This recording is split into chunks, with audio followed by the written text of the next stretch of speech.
নমস্কার বন্ধুরা, আজকে আপনাদের মাঝে নতুন একটা খেলা নিয়ে আসলাম। এই খেলাটা কে খেলছেন? সবাই যদি কেউ খেলেন তাহলে এই খেলাটা যদি কেউ জানেন তাহলে কমেন্ট করে জানাবেন। আর খেলাটা কেমন লাগছে সবাই বলবেন।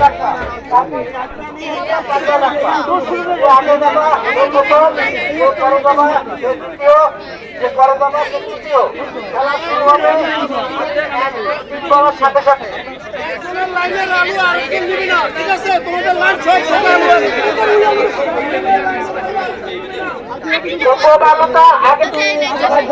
খেলা